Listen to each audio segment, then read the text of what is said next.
David. Garrett. I'm also David. Growing up, I just had one. It was in Maryland. It was in Gaithersburg. Yep. Elk State, Maryland. I had a childhood home. It's the one I'm sitting in right now. It's in Owings Mills, Maryland, Baltimore County. Probably the basement, just because basements are always kind of scary. That'd be like the back unfinished part of my basement. The unfinished basement back room. It wasn't like a finished basement. It was kind of like just family storage, so we just had everything down there, and it was constantly cluttered. My dad was really into like outdoors stuff, so he owned like lots of like weird like hatchets and stuff. There's just a lot of clutter back there. My pipes in my house, there's something wrong with them, so they always like scream at some point, like randomly. There's like a big red support like pipe right in the middle, and occasionally, this is funny, the cover from the heating pipe will start to rattle around and then just explode off.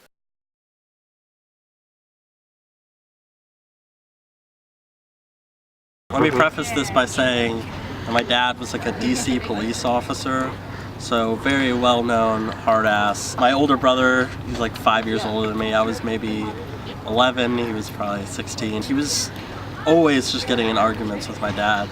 And he was on the phone with one of his friends once. They were in the basement, actually.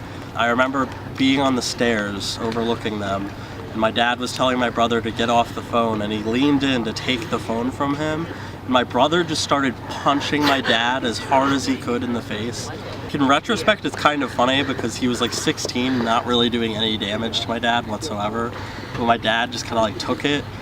And I remember just being like terrified because I was like, what is gonna happen to him? Like, there's no way my dad's gonna even let him live with us anymore. He's probably gonna get sent off to like some weird military camp and I'll never see him again. This ended up being like a huge thing. Like, they like went around the house fighting each other. They had made it upstairs by this point. They're in like the main entrance hallway to our house. And my dad like grabbed my brother and like pushed his body through the wall. It was like this huge hole in the wall that just no one dealt with for years. And it was just like this constant reminder of this event. It's like in the entrance to our house. Like, anyone who came over would see it, but like no one wanted to fix it. You know, people would come over and be like, why is there a hole in the wall? And I would always like make up an excuse like, someone was like moving furniture out and they like bumped into it.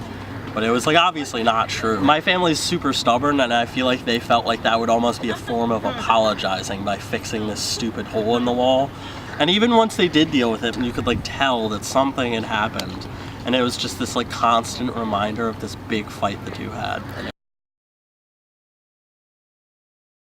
When I was 13, it was about 10 o'clock at night. I was in my bed and I hear my dog scratching at my door. I thought something was wrong, so I go to get my parents to figure out what's up.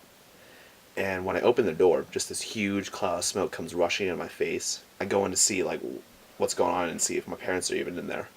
And all I see is just my lampshade on fire that my parents have next to the bed. I couldn't see anything else in the room except for this one glowing flame. All of a sudden, I hear the door slam behind me. It was like the summertime, so we had our windows open. Everything went pitch black, and except for the one flame.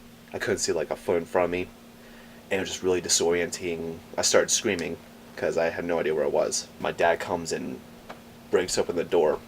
I don't know why he did that. He could have just opened it, but he ended up pulling me out of the room, sending me down the stairs, and I just hear this big crash. He ended up grabbing the lamp and throwing it in the bathtub, and that's what he did to extinguish it.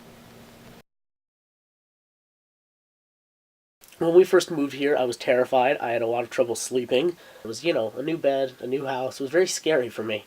And so I had all these nightmares, and a lot of my nightmares would take place entirely in the bed. I kind of grew to resent my, my bedroom ceiling, because it was just, I spent so much time staring at it, scared out of my mind for no reason. We lived in the house for maybe a year, and it was the very beginning of the summer, and I was terrified more than anything of bees, because I had just gotten my very first bee sting a couple weeks ago, and it had, obviously hurt like hell. I went up to bed, about 9 or 10 o'clock, whatever, and I was laying in bed, obviously, as always, kind of scared, not really towing the line between asleep and awake. My parents were asleep, everyone else was asleep, so there was no sound in the house to comfort me. I was laying in bed, and I must have been asleep, because I started to see, like, little black droplets forming on my ceiling and then, like, dripping down onto me, and that obviously didn't happen. So that, like, I watched that happen for like a few seconds, and it was like terrifying and confusing. And then suddenly I felt a sharp pain in my chest, and I like flung awake. A wasp had fallen off of my ceiling and stung me right in the chest, like directly in the center of my chest. And I like freaked the hell out, right? I started like freaking out. I rolled around in my bed trying to get it off of me, and in the process of rolling around, I crushed and was stung by 2 more dead wasps that had already been in my bed, that I had somehow missed getting into it. So I just start screaming at the top of my lungs, basically. I fling myself out of bed and run into my parents' bedroom, and they're like, what the hell? What is this? What's wrong, right? They thought I was dying. And I was like, there are wasps in my bed, and they stung me. And my dad goes into my room, and he turns the light on. There's actually 4 wasps, but one of them didn't get me, thank you God.